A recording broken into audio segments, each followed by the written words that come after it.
श्री गणेशाय नमः, श्री सरस्वते नमः, श्री गुरुभ्यो नमः, श्री मातृभ्यो नमः, श्री रुक्मिणी रमणाय नमः। कथा कल्पतरू स्तबक 13वा आणि अध्याय सुरू आहे 15वा। आपण काल 15व्या अध्यायाला आरंभ त्या ठिकाणी केला होता आणि त्यातल्या 80 ओव्या आपल्या जवळपास झालेल्या होत्या। पुढील ओव्या आपण पाहणार आहोत।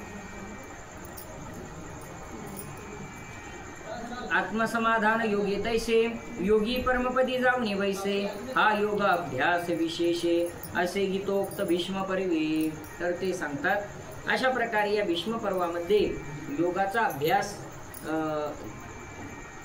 गीतेप्रमाणे इथं आलेला आहे।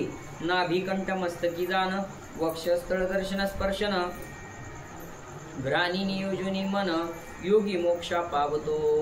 योग्याला त्या योग प्रक्रिया त्या ठिकाणी कराव्या लागतात। नाभी कंठ मस्तकी जाण, इथं असं योग वगैरे त्यांना ते करावा लागत असतो। त्यानंतर नाकावर त्या ठिकाणी मन असं एकाग्र नासाग्र दृष्टी ठेवावी लागते योग्याला, म्हणजे आपली नाकाचा शेंडा आपल्या नजरेने दिसला पाहिजे आणि मग त्याला ते एकाग्र झाला, म्हणजे इकडेही नाही इकडेही नाही, नासाग्र दृष्टी ठेवून त्याला ती साधना त्या ठिकाणी करावी लागते।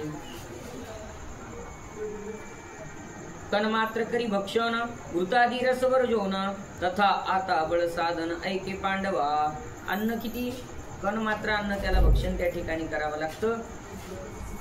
घृताधिक सगळे रस त्याला सोडावे लागतात, म्हणजे दूध दही तूप हे खाता येत नाही का योग्याला। मग त्यानं जर ते खाल्लं अवस नाही, साधं अन्न खाल्लं तर विषय आवरत नाही, आणि तूप पण दूध आणि हे जर खाल्लं तर विषय आवरतील का त्याला नाही। म्हणून त्या ठिकाणी त्याला ते झाडपाला खावा लागतो, म्हणजे फक्त जीव जगला पाहिजे। योग्याची साधना आहे। मास 7वा पक्षपर्यंत जळपान करी दुग्ध मिश्रित, तो योगी बावेनी भ्रांत महाबळा ते। कधी कधी 15 दिवस तो अन्नच भक्षण करत नाही, फक्त पाणी। तर कधी कधी एक महिना कधी कधी दूध पितो तर ते भरपूर पाणी मिसळलेलं दूध त्या ठिकाणी प्यायचं। अशा प्रकारे जेवी व्याघ्राधिकी व्याप्तवन, कोणी एक पुरुष पावन, पुण्यवशे उल्लंघून जाय वरवे स्थळी, तैसे बहुतदोष जाणी, योगी प्रवर्ते टाळूनी, म्हणून बरवे पद निर्वाणी, पावी जोतो। योग धारणा करिता देख, सुखे जन्म मरण दुःख, हा योग विधी सम्यक सांगितला संक्षेपे। अशा प्रकारे योगाची साधना आहे ती थोडक्यामध्ये इथे सांगितलेली आहे। यावरी म्हणे भीष्मदेव, आता सांख्य योगा पूर्व ऐके भ्रमादी दोष सर्व जेणे करून नाशते। यानंतर एक सांख्य योग त्या ठिकाणी सांगितलेला आहे, तर तो ऐकायचा आहे। त्या सांख्ययोगाने काय जातं, भ्रमादी दोष त्या ठिकाणी जातात। भ्रम हा सगळ्यात मोठा दोष आहे।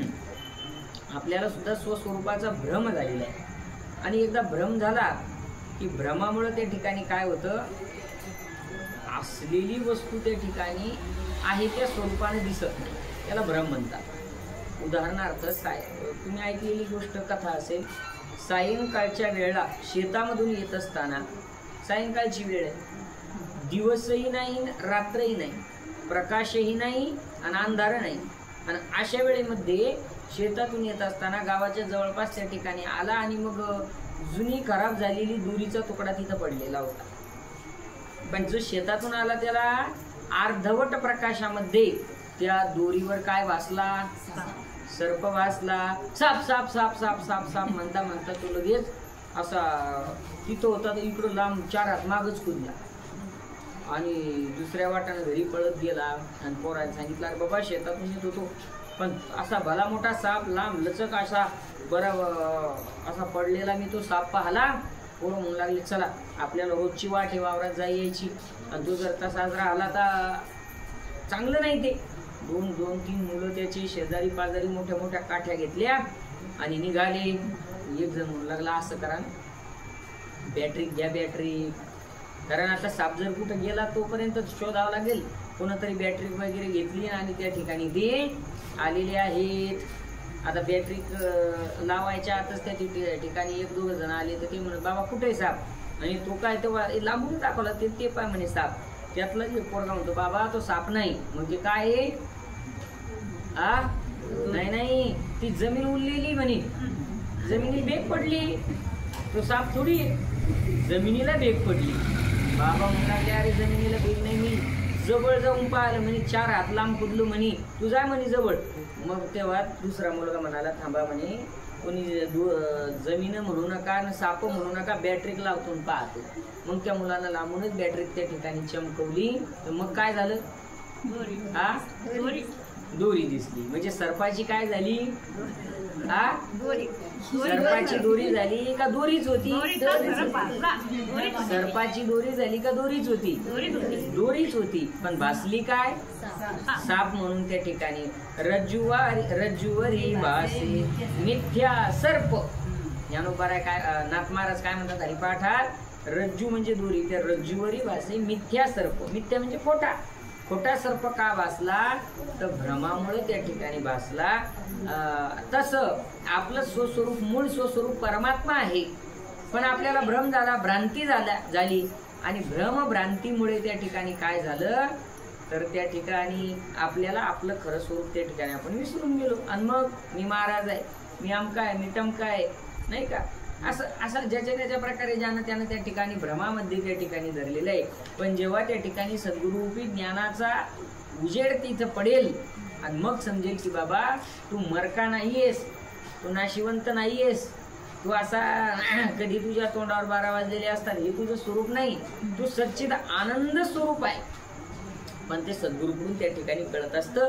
ज्ञानानं भ्रम त्या ठिकाणी जातो. तो सांख्ययोग इथं आपल्याला सांगणार आहे. जेत बहुप्रकार गुण पावी जती ज्ञाने करून सकळ विषय दोष दर्शन नाशिवंत समस्त. ज्या ज्ञानानं सर्व दोषांचं दर्शन होतं आणि मग सगळं नाशिवंत आहे म्हणून आपल्याला समजतं, त्याला सांख्ययोग असं म्हणतात. ज्ञान विज्ञान संपन्न होऊन पावे मोक्ष निर्वाण. काम क्रोध भय निद्रा श्वासन हे 5 गुण सर्व देही. 5 गुण आहेत कोणते, काम क्रोध भय निद्रा आणि श्वसन. हे 5 गुण आहेत या देहामध्ये, बरं का. काम म्हणजे इच्छा आहे, क्रोध म्हणजे राग आहे, भय म्हणजे भीती आहे. भीती आहे की नाही, भीती प्रत्येकाला आहे, प्रत्येक जीवमात्रांना भीती आहे. उदाहरणार्थ त्या ठिकाणी उंदीर असेल तर त्याला सर्पाची भीती, सर्प असेल तर त्याला मुंगसाची भीती, नाही का. कृमी कीटक असतील तर त्यांना बेडकाची भीती, बेडकाला सर्पाची भीती. माणसाला सुद्धा त्या ठिकाणी आता भीती आहेच ना. नवऱ्याला बायकोची भीती, सुनायला सासूची भीती, भीती आहे का नाही. जाऊ दे, अविनोद द्या सोडून, प्रत्येकाला मृत्यूची भीती आहे का नाही. सगळ्यात मोठी भीती कशाची आहे, मृत्यूची भीती आहे. आणि म्हणून तो घरातून बाहेर जर पडला तर प्रत्येक क्षणाला आपल्याला मृत्यू येऊ नये याकरता सगळे प्रयत्न त्याचे असतात. म्हणून काम आहे, क्रोध आहे, भय आहे आणि निद्रा झोपही आहे आणि श्वसन श्वासोश्वास 5 नैसर्गिक गुण आहेत. याचा जय प्रकार सांगेन क्रोध जय क्षमे करून आणि संकल्प वर्जुन काम जय की जय. यांना कसं जय करायचा, यांचा म्हणजे यांच्यावर विजय कसा प्राप्त करायचा. क्रोधाचा जय क्षमा करून. एखाद्याची एखाद्याने चुकी केली, आपल्याला त्रास दिला, मग आपल्याला काय येतो, क्रोध राग येतो. मग तो राग कसा शांत करायचा, तर त्याला एकच पर्याय सांगितला, क्षमा म्हणजे माफ करणे. क्षमा केल्याशिवाय क्रोध त्या ठिकाणी शांत होत नाही. तुम्हाला जर जसंच्या तसं उत्तर जर द्यायचं असेल तर मग त्या ठिकाणी क्रोध आणखी त्या ठिकाणी वाढत जातो. काम हा संकल्प सोडून दिल्यानं त्या ठिकाणी विजयी होतो. एखादी गोष्ट करायचीच असं जर ठरवलं तर मग ती पूर्ण होण्याकरता तितकं पळावं लागतं. आणि संकल्पच जर केला नाही तर मग त्या ठिकाणी पळावं लागत नाही. सत्वाभ्यासे निद्राजय अप्रमादे जिंतीजे भय लघु आहारे होय जय श्वासनाचा. सत्वाभासे निद्राजय.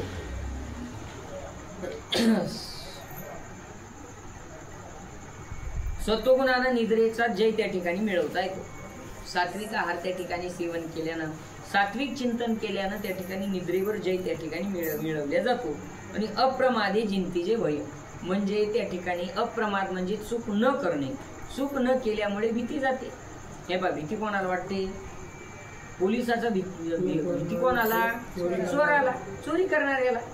आता ज्यानं चोरी केलीच नाही किंवा ज्यानं चूक केलीच नाही, साधी म्हणे कर नाही, त्याला डर कशाला. म्हणून त्या ठिकाणी भय कशाने जिंकता येतं, तर त्या ठिकाणी अप्रमादे करू. ज्यानं पातक केलंच नाही.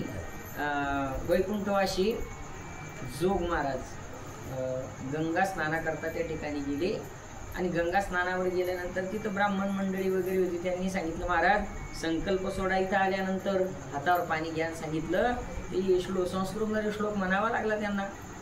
पापोहम पाप कर्मानाम, म्हणजे बाबा माझ्याकडून त्या ठिकाणी काही पाप जर घडलेला असेल तर गंगा माता मला माफ कर असं म्हणून तुम्ही स्नान करा. त्यांनी ते हातावर पाणी घेतलं आणि ती म्हणू लागली म्हणा माझ्या मागं संकल्प पापोहम, म्हणजे मी पापी आहे, माझ्याकडून काही पाप झाला असेल तर माफ करा. जोग महाराज म्हणाले दिलं पाणी टाकून. म्हणे चुकीचं आहे. मी का मी आयुष्यात कधी पाप केलंच नाही तर मी म्हणणारच नाही मी पाप केलं. एवढी हिंमत का आली त्यांच्याकडं. त्यांनी पाप केलेलं नव्हतं. नाही तर आपल्यात दाखव बोटवर करून किंवा आमच्याकडून चूक झालीच नाही एखादी. ऐका कोणी असा माझ्या सगट नाही, पाप घडलेलं आहे. आणि त्यामुळं त्या ठिकाणी पाप घडलं की भीती वाढली. जिथं म्हणून भीती कमी करायची असेल तर चूक आणि पाप त्या ठिकाणी कमी केलं पाहिजे. आणि लघु आहारे होय जय श्वासनाचा. अल्प आहारानं युक्त आहारानं त्या ठिकाणी श्वसनाचा त्या ठिकाणी विजय मिळवता येतो. योगी लोक जे काही प्राणायाम वगैरे करतात ना तर त्याच्यासाठी आहार फार युक्त लागतो. योग करणाऱ्याला काय असं आडमतडम काही खाणं जमतं का. जे योग साधना करणारे लोक आहेत ना आता राहिली नाही. एकलयुगातला विषय नाही. योग आता फार कठीण आहे आपल्याकडून, पण त्याला खाणं फार नियमित त्या ठिकाणी लागायचं. मोजून मापून खाणं लागायचं. आपल्याला आपलं तसं थोडी जेव्हा ध्यानाला तेव्हा भज्याचा खाना काढतो आपण. आपल्याला जेव्हा ध्यानाला तेव्हा बाजारातून काही आणून खातो. दुकानातल्या तळीवलं पुड्या हे ते काही खातो. असं त्या ठिकाणी नाही. युक्त आहार विहार, युक्त आहार विहार. नेम इंद्रियासी सार, नेम इंद्रियासी सार. नसावी बासर, नसावी बासर. निद्रा बहु भाषण. युक्त आहार विहार, युक्त आहार विहार. परमार्थाला या गोष्टी पोषक आहे. युक्त आहार असला पाहिजे, युक्त विहार असला पाहिजे. म्हणजे त्याने फिरायचं कुठं, खायचं किती, झोपायचं किती आणि बोलायचं किती. निद्रा बहु भाषण. जास्त बोलणंही चालत नाही, जास्त झोपही चालत नाही. तेव्हा कुठेतरी परमार्थाकरता शरीर साथ देत. नाहीतर मग आपण अधिक अन्न जर ग्रहण केलं तर सहज आहे. काही शास्त्रात सांगायचं काम नाही. तुम्हाला माहिती आहे थोडं जर जास्त जेवण झालं तर झोप त्या ठिकाणी त्रास देते, आलस्य त्या ठिकाणी येतो. म्हणून परमार्थाकरता आहार युक्त सांगितलेला आहे.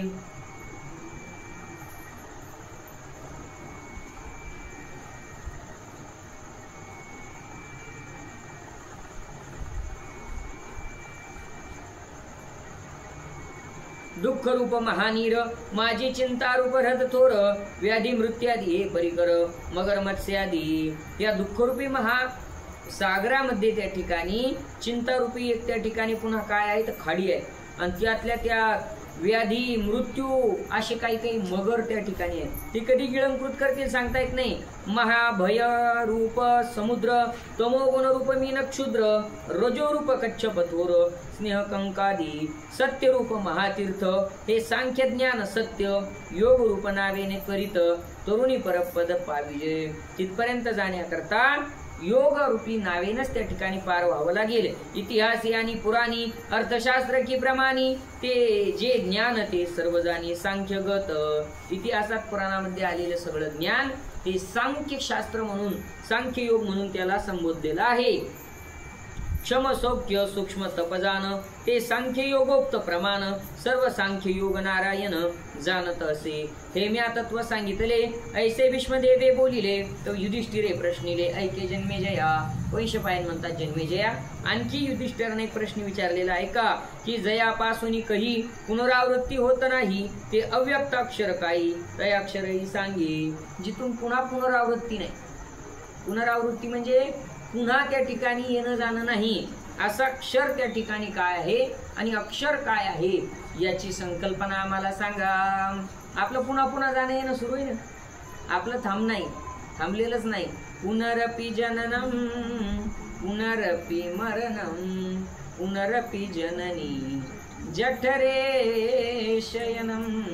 शंकराचार्य गोड वर्णन करतात. असं आपलं चालू आहे. पुनरपि दिवसा पुनरपि राता पुनरपि पक्षा पुनरपि मासा पुनरपि अयनम पुनरपि वर्षम पुनरपि जननी जठरे शयनम. असं चालूच आहे आपलं.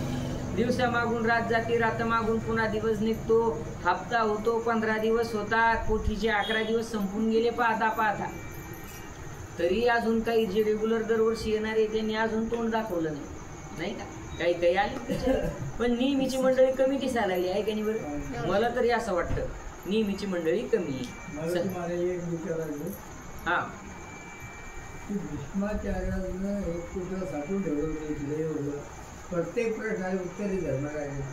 भीष्माचार्य मुळातच त्या ठिकाणी गंगेचे पुत्र आहेत. म्हणजे पवित्र मातेच्या पोटी त्यांचा जन्म झालेला आहे. आणि त्यांच्याकडे ज्ञानाचा साठा एवढं होण्याकरता काळ भरपूर होता त्यांच्याकडे.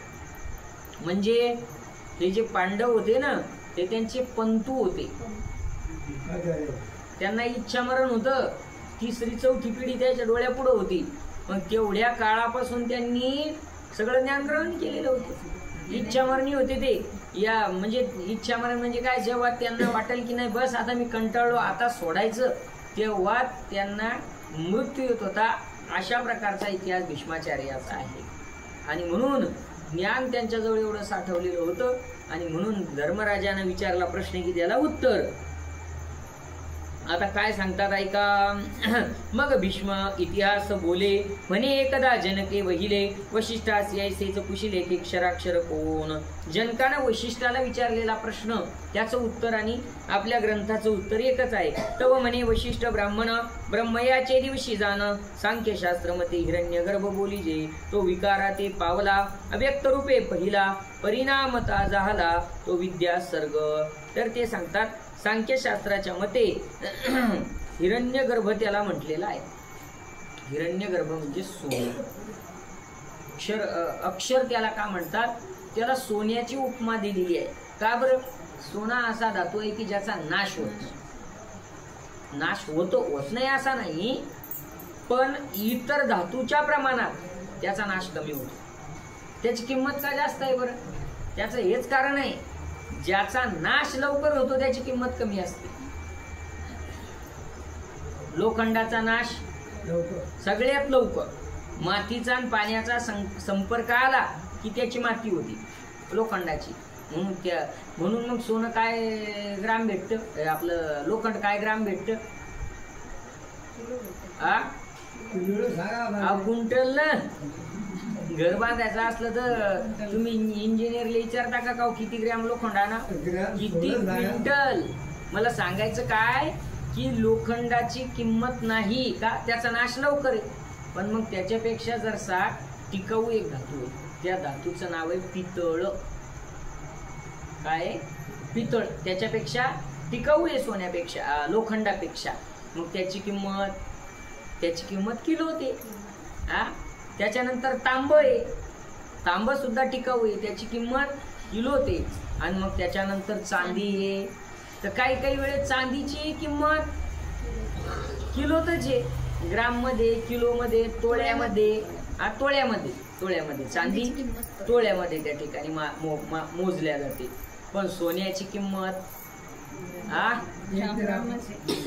1 ग्रॅम का मिलीग्रॅम. मिलीग्रॅमचा सुद्धा हिशोब होतो. म्हणजे 1 ग्रॅमचा 100वा भाग सुद्धा त्याचा हिशोब केला जातो. म्हणजे ज्याचा नाश उशिरा आहे त्याची किंमत जास्त आहे. आणि म्हणून तो हिरण्यगर्भ आहे असं सांख्यशास्त्रात आलं. तो विकारा ते पावला अव्यक्त रूपे पहिला परिणामता झाला तो विद्यासर्ग. आणि मग त्याच्यापासून विकार निर्माण झाला. विकार म्हणजे काहीतरी त्यातून जन्माला आलं त्याला विकार म्हणतात. आणि ते आहे सगळ्यात पहिलं विद्यासर्ग आणि महत्त्वादी सर्ग. तो अविद्यासर्ग अनेक हे दोन्ही सर्ग द्विभाग पूर्वकाळी झाले. अविद्याही आहे आणि विद्याही आहे. सात्विक अहंकारापासून पंचमहाभूते उत्पन्न हा तृतीय सर्ग जाण वैकारिक नामे. आणि मग तिसरा सर्ग काय निर्माण झाला, सात्विक अहंकारापासून पंचमहाभूताची निर्मिती झाली. पहिल्या विकारापासून विद्या, दुसऱ्या विकारापासून अविद्या. अविद्या म्हणजे माया. कल्पना अविद्या देणे झाला जीव मायोपाधित शिव बोलिले ती. एकनाथ महाराजांचा हरिपाठ फार गोड आहे. माऊली सारखाच त्या ठिकाणी कल्पना आणि अविद्या या दोघींपासून त्या ठिकाणी काय झाला, जीव त्या ठिकाणी झाला. कोणाची कल्पना, कोणाची अविद्या? नवल्याची कल्पना नाही. कल्पना म्हणजे त्या ठिकाणी वेगवेगळ्या त्या ठिकाणी विचार त्या उत्पन्न होणार, त्याला कल्पना असं म्हणतात. चला, सात्विक अहंकारापासून पंचमहाभूत तयार झाले. वैकारिकापासो पंचेंद्रिये विषय पंचकाधिक्रमे पाहे. ऐसी 24 तत्वात्मक आहे प्रकृती हे एक द्रुप देह मात्र. स्थावर जंगमादी समग्र त्या देहाची स्थाने त्रिप्रकार भूमी जळ आकाश. आणि मग पुन्हा काय काय उत्पन्न झालं ऐका. त्या विकारापासून पंच इंद्रिय त्या ठिकाणी झाले, पंचविषय झाले, 24 तत्व प्रकृती हे सगळं त्या ठिकाणी भूमी जळ आकाश हे उत्पन्न झालं. हे क्षररूप समस्त 25वा पुरुष सत्य 24 तत्व विकार रहित अमृतत्वची. हे जे 24 तत्व त्या ठिकाणी सांगितलेले आहेत हे 24 तत्व सगळे क्षर आहे. क्षर म्हणजे ज्याचा नाश होतो आणि तो 25वा पुरुष हा अक्षर आहे ज्याचा कधीच नाश होत नाही, त्याला अक्षर असं म्हणतात. म्हणजे तो अमूर्त आहे. वर्तमान सर्व देहात हृदय प्रकाशमान स्थित पुरुष अक्षर विकार रहित भ्रमे नाना योगी. आणि सर्व देहातील सर्व हृदयात तो प्रकाशमान आहे. सर्व घटी राम भाव शुद्ध. माझं चुकलं म्हणायचं. बर, आमचं चुकलं असं समजू. बरं, एक हरिपाठातल्या अभंगाचं मी सुरुवात सांगतो, तुम्ही त्याचं पुढचं म्हणा. म्हणा. जप तप कर्म क्रिया नेम धर्म. मग आमचं काय चुकलं होतं? सर्व घटी राम भाव शुद्ध. पुढे झालं. चुकला होता का माझा हरिपाठ? पण तुमच्या डोक्यात एवढंच आहे, सर्व घटीराम देहादी बरोबर येते, पण अजून आहे ना हरिपाठ पुढं, त्याच्यावर विचार करा कधीतरी. चला, तो सर्वांच्या हृदयामध्ये आहे तो अक्षर. एवं सर्वत्र अनित्य तेचे अक्षर प्रकृतीने भ्रांत आणि पुरुष अक्षर नित्य बोली जे पै. तव जनक पुसे ऋषीशी क्षराक्षर संबंधी सृष्टी जैशी स्त्री पुरुष संबंधी तैसे सृष्टी असो. मग जनकांनी त्या ठिकाणी वैशिष्ट्यांना विचारलेलं आहे ही सृष्टी कशी आहे, तर त्यांनी सांगितलं स्त्री पुरुष संबंधासारखी सृष्टी आहे. जो प्राणी होतो उत्पन्न तयांगी मातेचे गुण आणि पितयाचे ही प्रमाण असत आहे ती. जो जन्माला आला, आई वडिलांपासून त्या ठिकाणी उत्पत्ती झाली, तर त्याच्यामध्ये आईचेही गुण असतात आणि पित्याचे सुद्धा त्या ठिकाणी गुण असतात. मातेचे तरी मुख्य गुण त्वक्मास रक्त प्रमाण आणि अस्थि मज्जा स्नायू जाण पितयाचे पै. ऐका, ऐकण्यासारखे. बापाचे गुण कोणते असतात व्यवहारातील या शरीरामध्ये आणि आईचे कोणते असतात? तर सुरुवातीला सांगितले आईचे. मातेचे मुख्य गुण माणसात कोणते? ते त्वक म्हणजे त्वचा, मांस आणि रक्त या 3 गोष्टी मातेच्या गुणापासून त्या ठिकाणी मुख्य प्राप्त होतात. वडिलापासून अस्थि म्हणजे हड्डी आणि त्यातल्या मज्जातंतू आणि स्नायू. स्नायू म्हणजे हे छोटे मोठे जे काही नस नाड्या त्याला स्नायू म्हणतात. ह्या गोष्टी पित्याकडून त्या ठिकाणी पुढच्या जीवाला त्या ठिकाणी प्राप्त होत असतात. ऐशी प्रकृती पुरुष संबंधे रचना भासते शास्त्रबोधे तव याचे उत्तर प्रभुदे दिले वैशिष्ट्ये.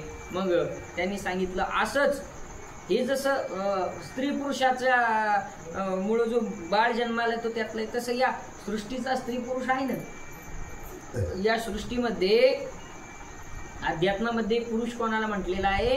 परमात्म्याला. तो सर्वात त्या ठिकाणी श्रेष्ठ पुरुष आहे, सगळ्यात पुरुषोत्तम आहे, तो पुरुषांमध्ये श्रेष्ठ आहे. आणि सगळे जीव बाकीचे काय आहे? स्त्री आहेत. जीव सगळे कोण आहेत?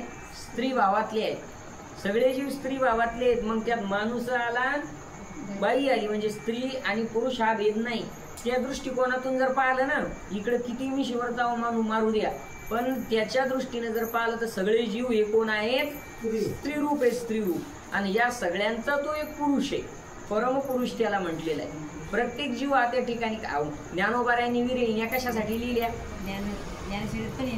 हा, ज्ञानोबाऱ्यांनी ते विरहिणी लिहिलेले आहेत ना. विरहिणी म्हणजे त्याच्यावर प्रेम केलं, त्याच्या प्राप्ती करता किती त्या ठिकाणी तळमळ त्यांना झाली. तुकोबाऱ्यांना तीच तळमळ झाली. भेटी लागी जीवा लागली सेयास, पाही रात्रंदिवस वाट तुझी, भेटी लागी जीवा लागली सेयास.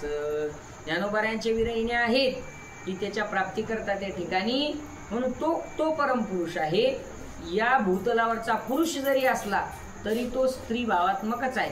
आणि सांगू का, त्याच्या पुढे सांगतो, तुमच्या लक्षात येऊ न येऊ, पुरुषाच्याही देहावर स्त्रियांची चिन्ह त्या ठिकाणी आहेत. आहे का नाही? आहेत चिन्ह. म्हणून त्या ठिकाणी आपल्या उरुस्थानी म्हणजे छातीवर त्या ठिकाणी स्त्रियांप्रमाणे पुरुषावर त्या ठिकाणी स्त्रियाची चिन्ह आहेत. याचा अर्थ असा आहे की या जगात फक्त एकच पुरुष आहे, परमात्मा, आणि बाकीचे हे इकडं हे व्यवहारापुरते आहेत. पण त्या दृष्टीनं जर पाहिले तर हे सुद्धा जीव सुद्धा स्त्री भावातलाच आहे. आणि आपल्या सगळ्यांना कोणाला त्या ठिकाणी जवळ करायचंय तर त्या परमपुरुषाला जवळ करायचं आहे. म्हणे गुणियाच्या ठाई गुण बोली जाती पाही, निर्गुणाचे ठाई काही गुण बोलोचे नाही. अहो म्हणू लागले, गुणाच्या ठाई गुण असतात आणि हा तर निर्गुण आहे. आता निर्गुण आहे आणि मग याला गुण कसे? 24 तत्वे गुण मिळावा, तत्वरहित 25वा, याचे तत्वज्ञान पांडवा ते मोक्ष साधन. हा 24 तत्वाच्या वेगळा आहे. तत्व वेगवेगळे आहेत बरं का. आता इथे 24 आहे, काही ठिकाणी 36 आहे, काही ठिकाणी 25 आहे. 7, 5, 3 दशकाचा मेळा हे 25 आहे. आणि एकनाथ महाराजांच्या हरिपाठात 36 तत्वाचा मूळ हरी, तिथं 36 आहेत. मग हे अशा का बरं तुम्ही म्हणाले असं काय? तर काही ठिकाणी पंचकर्मेंद्रिय पंचज्ञानेंद्रिय त्यात एकात केली मग झाली 36 मन.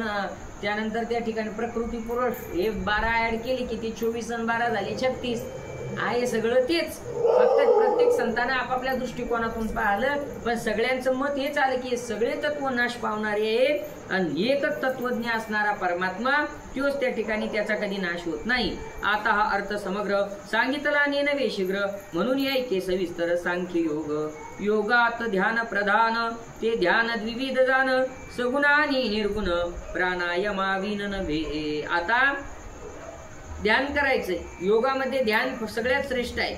ते ध्यान 2 प्रकारचं सांगितलंय, सगुण ध्यान आणि दुसरं निर्गुण ध्यान. पण ते ज्ञान प्राणायामाशिवाय त्या ठिकाणी प्राप्त होत नाही.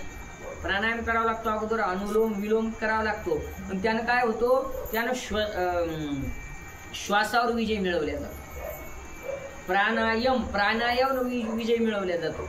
प्राणावर विजय मिळवणे म्हणजे ध्यान करत असताना श्वासा अगदी संथ गतीनं त्या ठिकाणी चालला पाहिजे. चालला की नाही असं त्या ठिकाणी कळलं पाहिजे. म्हणजे चित्तवृत्तीला त्या ठिकाणी धक्काच लागला नाही पाहिजे, स्थिर चित्तवृत्तीला. आणि मग ते कशानं होईल?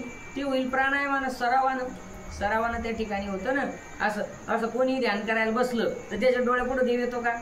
आम्ही ध्यान करायला बसलो, आपल्या डोळ्यापुढं खरंच देव येतो का पलाट येतो? कोणाच्या ध्यानात त्या ठिकाणी पलाट येतो तो कोणाच्या ध्यानात म्हशी येतात, तो कोणाच्या ध्यानात निंदन येतं, तो कोणाच्या ध्यानात हळद येते. काय येते? कारण सराव नाही ना, त्या मनाला सराव नाही. ते आता पंढरपूर इकडं तिकडे यात्रेत गेलो तिथे दृश्य पाहायला मिळतं. इकडून एक असे 2 बांबू, इकडून एक 2 बांबू, त्याच्यावर दोरी बांधलेली आणि 7-8 वर्षाचं लेकरू त्या दोरीवर त्या ठिकाणी अशी काठी घेऊन त्या ठिकाणी संतुलन साधतात. आणि आपल्या सारख्यांकडून पाहिलं तर तेच प्राणायाम सिद्धांत आहे. कशा नाही? ते सगळं अभ्यासन आहे, प्राणायामान आहे. म्हणून त्या ठिकाणी ध्यान करण्याकरता सुद्धा काय लागतो? तर प्राणायाम लागतो. आणि ध्यान 2 प्रकारचं सांगितलं, सगुण निर्गुण. चला पुढे येईलच त्याचा अर्थ. तो प्राणायाम द्विविध, त्याचे सगुण निर्गुण भेद. सगुण बोलीचे वाचिक शब्द, निर्गुण मानसिक. वाचिक सगुण आणि निर्गुण बस शांततेत.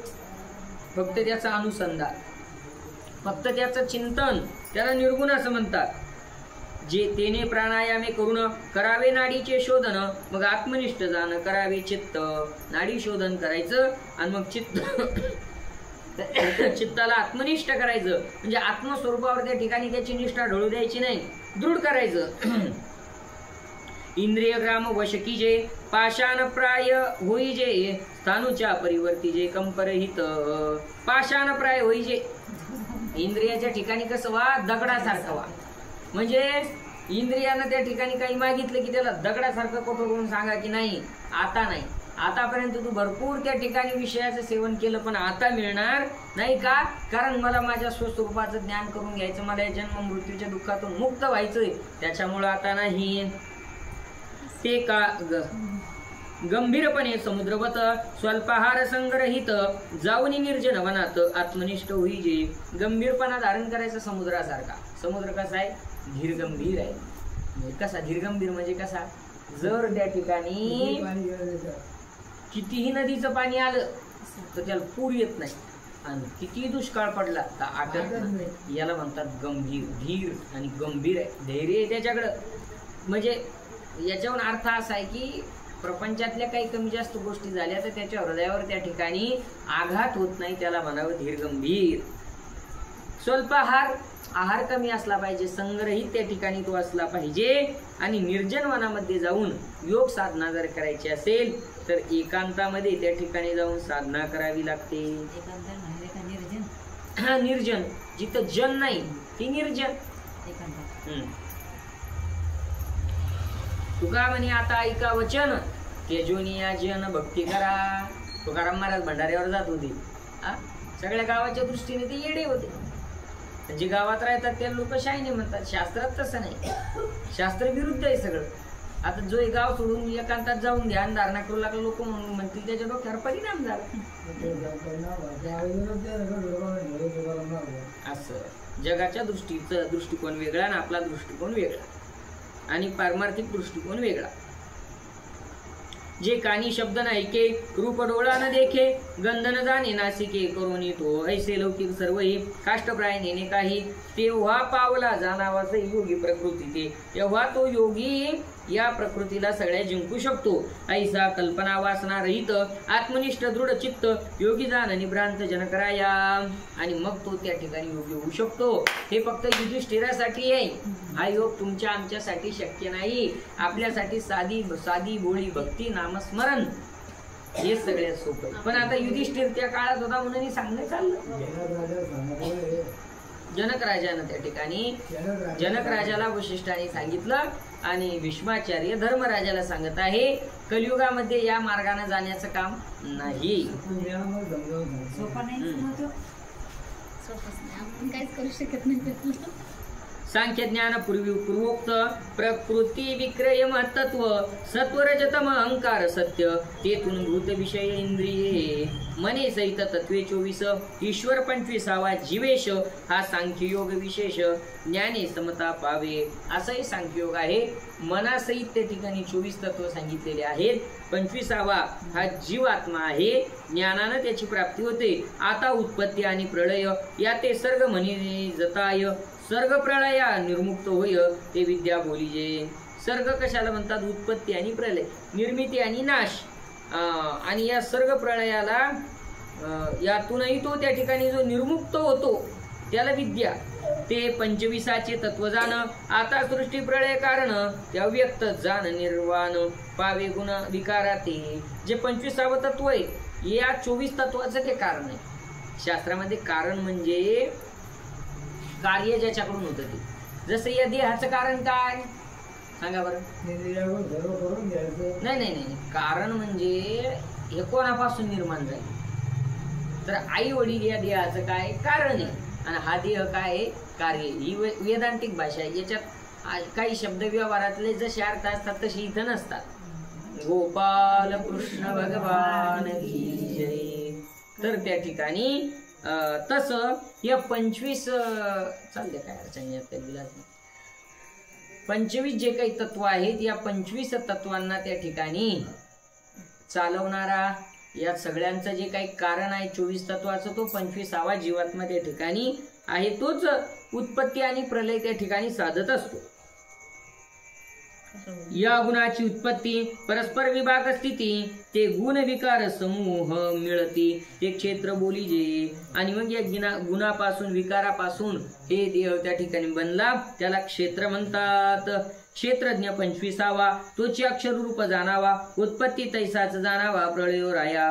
गुण प्रकृतीच्या ठाई लीन होतात सर्वही ते प्रकृती होय सई पुरुषी लीन. आणि मग जे सगळे गुण आहेत हे या प्रकृतीच्या ठिकाणी लीन होतात शेवटी, आणि प्रकृती पुरुषाच्या ठिकाणी लीन होते. आणि उत्पत्ती त्याच्या विरोधात, ती पुरुषापासून प्रकृती माया तयार होते, मायेपासून सगळ्या जगाची निर्मिती होते. असं ते जसं जसं तयार झालं तसं तसं त्याचा लय सुद्धा तसाच त्या ठिकाणी होतो. कुलूप जर त्या ठिकाणी उघडायचं असेल, चावीनं त्या ठिकाणी कुलूप उघडल्या जातं, आणि बंद जर करायचं असेल तर तीच प्रक्रिया आहे, फक्त उलट. तीच चाबी आणि त्याच प्रकारानं उलटी फिरवली की त्या ठिकाणी कुलूप बंद होते. अशा प्रकारे तेव्हाच तो आत्मा सोय मी निर्गुण ऐसे जाणता होय. प्रकृती ते सगुणा ते पाहे जाणत असे. असा तो आत्मा निर्गुण स्वरूपात जाणता आहे, आणि प्रकृती त्या सगुणाला त्या ठिकाणी प्रकृतीमुळेच त्या ठिकाणी तो परमात्मा सगुण स्वरूपामध्ये येतो. गोपाल कृष्ण भगवान की जय.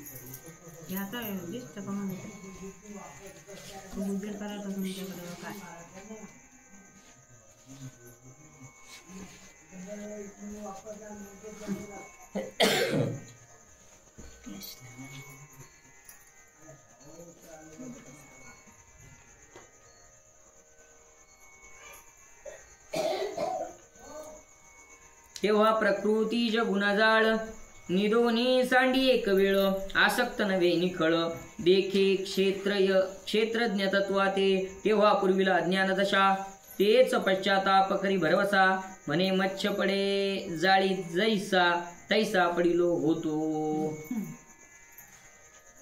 आपल्या अज्ञान दशेमुळेच त्या ठिकाणी आपल्याला पश्चाताप होतो. जसा त्या ठिकाणी मत्स्य जाळ्यामध्ये अडकतो, तर तो कशामुळे अडकतो? अज्ञानामुळे.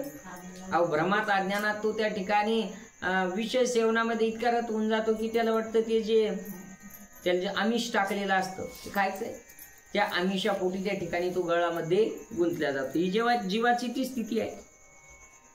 मी शुद्ध स्वरूप निसंग तो जाहलो अशुद्ध कुसंग प्रकृती संग अनेक यातना जाळीया. आणि मग या जाळ्यामध्ये तो अडकला.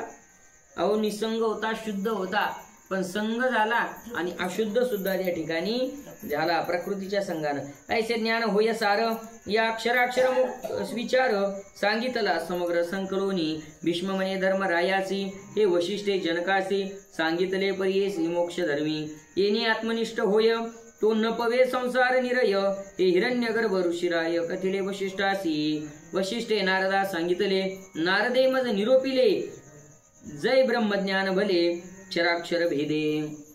भीष्माचार्य म्हणता हे ज्ञान वशिष्ठांनी नारदांना सांगितलं होतं. नारदांनी मला सांगितलं या ते पूर्णपणे जो जाणे तो मोक्ष पावे निर्वाणे, न जाणे तो अज्ञानपणे वर्ते संसारी. जो त्या ठिकाणी याला पूर्णपणे जाणतो त्याला मोक्ष स्वरूपाची प्राप्ती होते, आणि जो जाणत नाही तो वर्ते संसारी, म्हणजे त्याचा जन्म मरणाचं चक्र कायमस्वरूपी त्या ठिकाणी चालू असतो. ऐसी संसार अवस्था अपार म्हणून उपदेश ऐकावा सार. पूर्वी सुमना जनक कुमार गेला ऐकला पारधिसी. यासाठी एक उपदेश कथा आपल्याला सार स्वरूप आलेली आहे. कोण? जनक कुमार.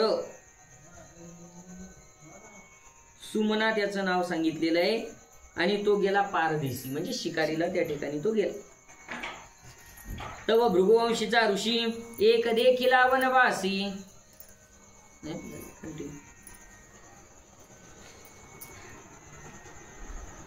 गोपाल कृष्ण भगवान की जय. तव भृगुवंशीचा ऋषी एक देखिला वनवासी सुमना असे कुसे तयासे काय शुभाशुभ प्राणी. आणि त्या सुमना नावाच्या त्या जनकाच्या मुलानं भृगुवंशीचा ऋषी त्याला भेटला. त्याला विचारलं की शुभाशुभ काय प्राण्याला, चांगलं काय वाईट काय प्राण्यासाठी आम्हाला तुम्ही सांगा. यावरी ऋषी म्हणे तया, जे ओकटे वाटे आपण या, जेने पिढा होय पारखे या, ते सोय न कीजे. काय म्हणतात ऋषी, जे आपल्याला वाईट वाटतं, ज्यानं आपल्याला पीडा होती, ते दुसऱ्यासाठी करायचं नाही. चांगलं न वाईट काय, एकदम सोपं उत्तर देतो, आपल्या भाषेत सांगतो, इतका अवघडात जात नाही बरं का. मला सांगा, आपल्याला कोणी रागानं बोलावं असं वाटतं का? आपल्याला कोणी शिव्या घालाव्या असं वाटतं का? आपल्याला कोणी मारावं असं वाटतं का? नाही. हे जसं आपल्याला वाटत नाही तसं दुसऱ्या संग वागणं म्हणजे परमार्थ. आलं का लक्षात? आपल्याला जसं त्या ठिकाणी कुणी वाईट बोलावं वाटत नाही, असंच आपण दुसऱ्याला वाईट न बोलणं म्हणजे झाला परमार्थ सुख. आणि धर्मे धर्मशास्त्रोक्त तत्प्रमाण वर्तावे सत्य, स्नान संध्या शौचादी नित्य, स्वप्तया दान. आणि मग धर्मशास्त्रानुसार नित्य वर्तन करायचं. स्नान संध्या शौच म्हणजे पवित्रपणा, आणि स्वशक्त्या दान, जेवढी शक्ती आहे तेवढं दान आपण केलं पाहिजे. मग दान कसं करायचं? शक्तीनुरूप करायचं. आम्ही कधी सांगत असतो, शास्त्रकारांनी कधी असं सांगितलं नाही की कोणत्याच ग्रंथानं, कोणत्याच महाराजानं, कोणत्याच पुराणानं असं सांगितलं नाही की दान करा, एवढं दान करा की स्वतः कंगाल व्हा, एवढं दान सांगितलेलं. स्वशक्ती, ज्याची जेवढी शक्ती तेवढं त्यानं दान त्या ठिकाणी केलं पाहिजे. पण काही काही वेळेस असा अनुभव येतो, काही ठिकाणी आज आले नाही आपल्या त्या, आम्ही त्या दिवशी आलो वर्गणी मागायला बरं का. त्याचा असा कोणाचा उल्लेख का करायचा, आम्हाला सगळ्या वर्गणी मागणाऱ्या लोकांना एवढं भरून आलं. आम्ही अरुण जगतापच्या इथं गेलो वर्गणी मागायला आपल्या राधाला, आणि किती परिस्थिती गरिबी बिचारायची. गरिबी, आता आपण सगळे सर्वसामान्य, आपल्यापेक्षाही त्यांची परिस्थिती फार कठीण आहे. मुलगा आहे ते सगळं, चला असू दे बाकीचं. आणि आम्ही गेल्या गेल्या आमच्या तोंडातून शब्द निघायच्या, त्या मावशीनं लगे 500 रुपयाची नोट पाहिजे, आणि स्वइच्छेने त्या ठिकाणी दिली. आणि त्यापूर्वी आम्ही चांगल्या ठिकाणी फिरलो तर 1-2 ठिकाणी आम्हाला म्हणजे एखाद्या गरीबाने 100 आणली, त्यात वावगं नाही, पण चांगल्या ठिकाणाहून 100 आली. असं कसं तरी वाटलं की काय ही गरीब बाई आणि हिची मनाची उदारता किती. आणि एखाद्या ठिकाणी चांगल्या ठिकाणी अर्धा घंटा इतकं डोकं खावं लागतं, इतकं सांगावं लागतं द्यायले, असं नाही तसं हे नाही ते. आजचा अनुभव तो तुम्ही तर पाहिला डोळ्याने किती अवघड होता. असं मग दान करायचं. आमचं मत असं आहे, गरिबानं कमी दान दिलं तरी चालतं, पण जे श्रीमंत आहे त्यांनी स्वतःहून दानाकरता प्रवृत्त त्या ठिकाणी व्हायला पाहिजे. त्यांनी स्वतःहून त्या ठिकाणी ते दिलं पाहिजे. दानानं धनाची शुद्धी होती, याच्यात कोणाचा लाभ नाही. मला एक सांगा, उदाहरण एकदम सोपं करण्याकरता, वाहतं जे पाणी आहे, वाहतं पाणी वाहता असलं तर तितकं नियमळ आहे, आणि ते जर आडून ठेवलं त्याचा वास सुटतो, सडतं ते. तसं पाण्याची शुद्धी वाहल्यानं, धनाची शुद्धी आंघोळीनं, मनाची शुद्धी नामस्मरणानं, आणि धनाची शुद्धी दानानं. मग आपल्या शक्तीनुसार आपण दान स्वेच्छेनं त्या ठिकाणी दिलं पाहिजे. अक्रोध षटकर्मानुष्ठान, सर्व पाप विनाशन, शुद्ध मने वैराग्यानुसरण, व्हावे आत्मनिष्ठ. आणि म्हणून वैराग्य धारण करून आपण आत्मनिष्ठ झालं पाहिजे. ई अर्थिका सुमना इतिहासांतर्यानी मना, ते भीष्म सांगितले कुंतीनंदना, म्हणे मधुकर कवी. इति श्री कथा कल्पतरो त्रयोदशस्तबक मनोहरो, क्षराक्षर ज्ञान प्रकारो, 15 कथेला. श्री सांब सदा शिवार्पणमस्तु. अशा प्रकारे या ठिकाणी 13व्या स्तबकातील अक्षराक्षर ज्ञानाचा 15वा अध्याय या ठिकाणी पूर्ण झाला. गोपाल कृष्ण भगवान की. अध्याय 16वा अगदी छोटा आहे, होऊन जातो. 85 होया फक्त. श्री गणेशाय नमः, श्री सरस्वत्यै नमः, श्री गुरुभ्यो नमः, श्री मातृपितृभ्यो नमः, श्री रुक्मिणी रमणाय नमः. अध्याय 16वा. पूर्वी जनक कुळी थोर, देवरात नामे नृपवर, तो याज्ञवल्कीसी विचार पुसता झाला. जनकाच्या कुळामध्ये एक देवरात म्हणून राजा होऊन गेलेला आहे.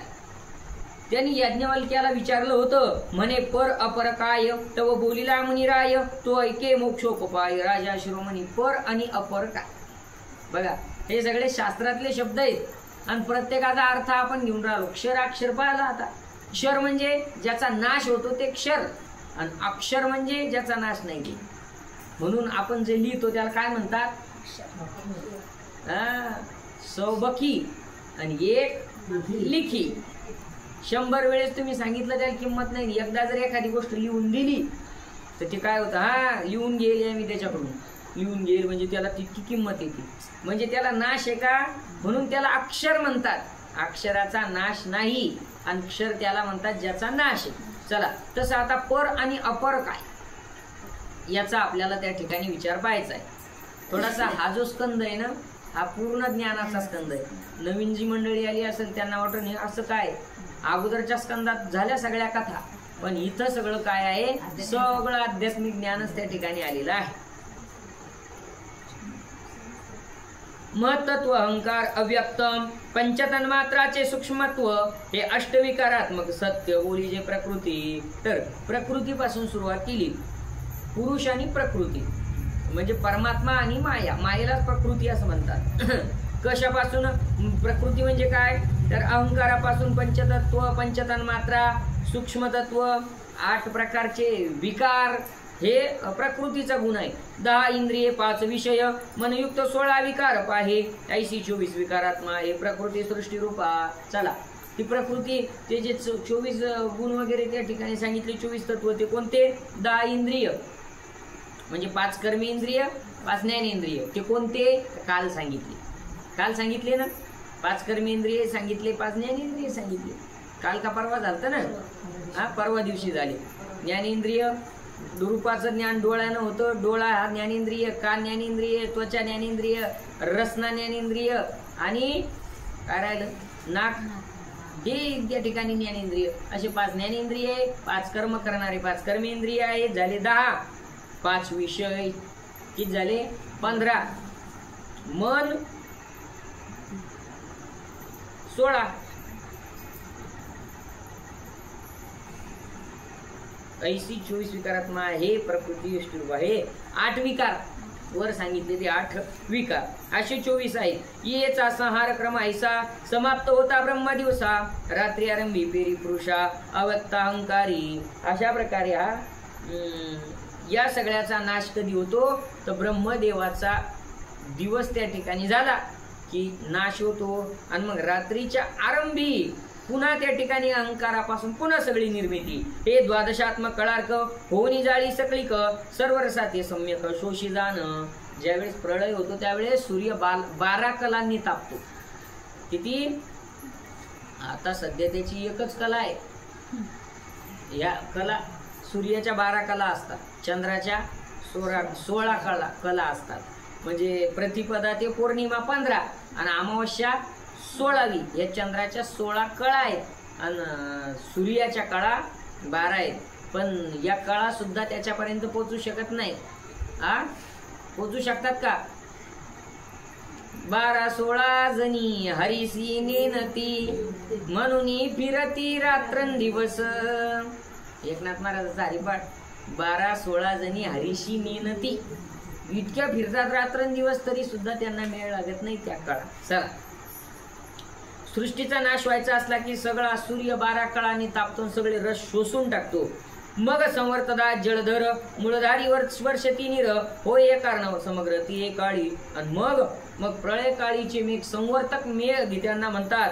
मुसळधार त्या ठिकाणी पाऊस पडतो, सगळं पाणीच पाणी जिकडं तिकडं. पहा, पहिल्यांदा काय झालं, एवढं तापलं 12 कळांनी ते सगळं आटून गेलं, राख रांगोळी झाली, धूर उडू लागला, आणि मग मुसळधार पाणी सुरू झालं. तय उदका ते समग्र काळा नळ शोषी शीघ्र, जेव्हा महाप्रताप मात्र उरेवन्नी. मग त्या उदकाला पुन्हा कोण शोषण करतं, तर काळा नळ म्हणजे अग्नी, बर का. मग शेवटी काय राहतो? अग्नी. त्याचे उन्मेष समजतं, उरल्याचे भस्म होतं, मग त्याचे शोषण मारुत करीतो जाणं. जे उन्हापासून वाचलं, पाण्यापासून वाचलं, मग ते अग्नीत खाक होतं, काहीच राहत नाही, काहीच नाही, काहीही त्या ठिकाणी राहत नाही. आणि मग त्या अग्नीला पुन्हा मारुती शोषून घेतो, म्हणजे हवा. त्या वायू ते बक्षी गगन, गगना ते बक्षी मन, मनाची महत्त्व जाण, महत्त्व अव्यक्त. त्या वायूला भक्षण करतं गगन आणि गगनाला भक्षण करतं मन. म्हणजे गगनापेक्षाही मन मोठं आहे. नाही तर काय अक्षणार जाते त्याच्यात सगळं सामावलेलं आहे. त्याच्यात जाऊन येतं चंचल आहे. आणि किती सामावलेलं आहे त्याच्यात. बापा बापा बापा बापा. सगळं कुठं सामावलेलं आहे? इथंच सामावलेलं आहे. 4-4 पिढ्यापासूनची सगळी माहिती याच्यात सामावलेली आहे. आपला बांध कुठून होता, कुठून आला आणि आपण किती वाढवला हे कुठं साठवेले? याच्यातच साठवेले. कोणत्या डब्यात काय आहे, किती आहे, कुठं ठेवेले, कुठं हा कशात आहे? डब्यात आहे का मनात आहे? मनात आहे. म्हणणं नुसतं डब्यात आहे. अहो जर त्या ठिकाणी आपण तिथं सासूबाई हॉलमध्ये जर बसलेल्या असल्या आणि भांडे घासता घासता जर त्या ठिकाणी सुनबाई करून त्या ठिकाणी चहाचा कप जर फुटला तर तडा चहाच्या कपाला जातो का सासूबाईच्या मनाला जातो? चचकन वाजतं इथं. कुठं? इथं. आधी इथं वाजतं मग तिकडं. मग कुठं भरेल हे सगळं? खरं सांगा कुठं भरेल? इथं भरेल. म्हणून गगनापेक्षाही मोठं काय आहे? मन. मग गगनाला मन त्या ठिकाणी व्यापून टाकतो.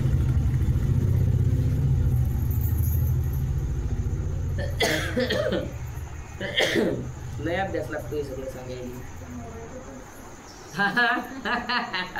संसारातला बरं का, संसारातला बऱ्याचशा गोष्टी अशा ध्यानातच ठेवाव्या लागतात.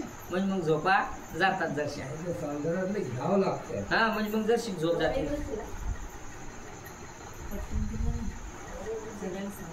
मग ब्रह्म शब्द वाच्य एकची उरुणी असे साच. ऐसा प्रळय सृष्टी आलोच नित्याने तपरात्पर. मग मनाला महत्त्वानं व्यापलं. महत्त्वाला ब्रह्मानं व्यापलं आणि मग फक्त एकच उरला बस. बाकी तिथं काहीच नाही. जसं सृष्टीच्या सुरुवातीला कोण होता? एकच. पहिले कोठेच नव्हते काही, चंद्र सूर्य तारा नाही, अवघे शून्यचे होते पाही, कान्होबा ते रे ते रे ते. शून्य होतं सगळं, फक्त कान्होबा एकटा होता. आणि मग हे सगळं रचलं. तसं सृष्टीचा नाश व्हायची वेळ आली की तो एकटाच त्या ठिकाणी राहतो. आणि त्याच्यासाठी काय? घडीमोडी हेळा मात्रे, पाप पुण्य संचिता घडी आणि मोडी. किती टाइम लागतो त्याला घडीमोडी करायला? काहीच नाही, काहीच नाही, काहीच नाही, काहीच नाही. दुपारचा टाइम. अशा गल्लीतल्या पोरी जमल्या आणि रविवारचा दिवस सुट्टी. मग त्याने जास्वंदाचे पानं तोडून आणले, कोण 2-3 दगड मांडले, त्या दगडावर एक झाकण ठेवलं, त्या पानं असे बरोबर झाकणात कापले, त्याच्या झाल्या पोळ्या, झाकणात माती कालवली, त्याची झाली भाजी, एक पोळगी ती. आम्ही आलो पाहुणे आले, झाला पाहुणचार, धरा पंक्ती, लगे बसल्या पंक्ती, जेवण, कोणी नवरदेव कोणी नवरी, लग्न लागतं, पंगत होती. तेवढ्यात माहिती अहो काटते इतकं ऊन तपायला लागलं. कुठे हिंडायला लागली तू? पाहिलं माय आली का? अहो चालता चालता चूल, भांडे आणि ते सगळं. ती काय टाइम लागला का? घडवायला टाइम लागला का? मोडायला काहीच नाही. घडी मोडी येळा मात्रे सगळं संगच येते. तसा हा त्यानं रचलेला खेळ आहे. त्याला काही वेळ नाही लागत आणि मोडायचं म्हणलं तरी वेळ लागत नाही. असा त्याचा खेळ आहे त्या परमात्म्याचा.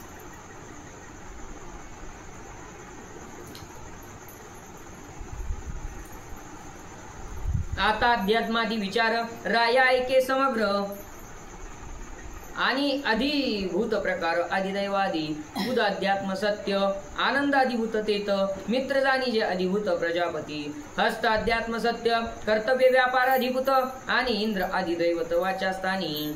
त्या जो तो विराट स्वरूपाचा परमात्मा आहे त्याचे काही अवयव सांगितलेले आहेत. क्षोत्राध्यात्म सत्य अव्यक्ताव्यक्ताधिभूत दिशा जाण अधिदैवत निर्धारेसी जीवाध्यात्म सत्य तेथे रस अधिभूत वायुवरून अधिदैवत ओळखावे. मन अध्यात्म सत्य मंतव्य तरी अधिभूत तेथे चंद्र अधिदैवत भरवसेनी. अहंकाराध्यात्म सत्य अहंकाराचे अधिभूत ब्रह्मरुद्र अधिदैवत मतभेदे जाण. बुद्धी अध्यात्म सत्य आणि बोधव्य अधिभूत क्षेत्रज्ञ आदिदैवत जाणीजे राया. अध्यात्म आणि आदिभूत म्हणजे ज्याच्यावर आधारित आहे त्याला आदिभूत म्हणतात आणि अध्यात्म म्हणजे ज्याच्या आधारानं ते आहे त्याला म्हणतात. मग त्याच्या आधाराने हे सगळे असं सांगणं चाललेलं आहे. ऐसे हे विकार समग्र मूळ प्रकृतीचे परिकर. आता त्रिगुणाचा विस्तार आहे की विकार वेदे. आता 3 गुणाचा विस्तार आहे का. सत्वगुण विकार व्यवस्था, आनंद संतोष स्थिरता, श्रद्धा धैर्य क्षमता दया अकारपण्य. कालही झालंय बरं का हे. सत्वगुण म्हणजे स्थिरता, आनंद, संतोष, श्रद्धा, धैर्य याला सत्वगुणाचा विकार म्हणतात. सत्य, अनृता, अर्जव, शौच, आचार मार्ग वालो, अश्लार्गता, सत्य सत्वगुण विकार आहे. आता रजोगुण रूप, सुख, सेवा, सुयशी, प्रीती, देख, प्रत्या, बुद्धी, वाक्य, थोर, कठीणता. रजोगुणापासून काय झालं. सेवा, सुयशी, प्रीती म्हणजे प्रेम, परिताप, बुद्धी, काम, क्रोध, मद, दर्प, द्वेष हे रजोविकार परियेस. मोह, मलिनता, निंदा, तामस, मंगळ, निर्दयता. काम, क्रोध, मद, दर्प आणि द्वेष रजोगुणापासून. मोह, मलिनता, निंदा हे तमोगुणापासून. सात्विक स्थान उत्तम, रजोगुणे फळ मध्यम, तामस गुणे अधम गती पाहिजे. सत्वानं चांगली गती, रजोगुणानं मध्यम गती आणि तमोगुणानं खालची गती, नरकाला जायची गती. पुण्य पाप रहिताचे स्थान ते अक्षरव्यय निर्गुण. शंभू रामकृष्ण निर्वाण शब्दवाच्य. ऐसे सांख्यशास्त्र पूर्वोक्त विचारे अध्यात्म ज्ञानार्थ. अष्टांग योगाभ्यासित धरी जे ध्यान. जय प्राणोत्क्रमण होय ऐशा ऐशा स्थानी जाय. ते ऐके स्थान सोय राजेश्वरा. जेव्हा प्राणोत्क्रमण होतं तेव्हा ठिकाणी सगळे आपापल्या जाग्यावर जातात. जरी चरणी उत्क्रमण होय तरी वैष्णव स्थानी जाय.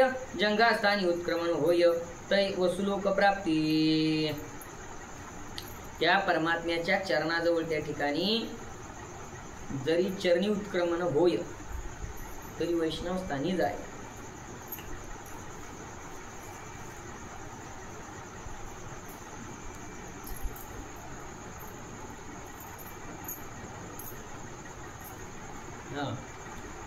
विराट रूप आहे परमात्म्याचं. तर ते प्रत्येकाला तिथं कसं कोण कुठल्या ठिकाणी जातो ते सांगितलं. वैष्णव चरणाजवळ जातात. जंगास्थानी त्या ठिकाणी वसुलोकाची प्राप्ती होते. होता गुडघ्याच्या ठाई सांख्य लोका जाय सही. पार्श्व उत्क्रमता होई तरी शिवलोक. गुडघीच्या ठिकाणी सांख्य लोक, पार्श्व भागावर म्हणजे पाठीकडून शिवलोक, मुखी विश्वदेव दिशा करणी. नारायण लोक वायुग्राणी. ऐशी उत्क्रमणे निर्वाणी जाय प्राणाची. मुखामध्ये प्रवेश झाला तर विश्वदेव वायुरूपानं नाकाद्वारे नारायण लोक. आता अरिष्ट ज्ञान राया सांगतो ते जाणून या. काही काळ मरण कळलिया राहे सावधान.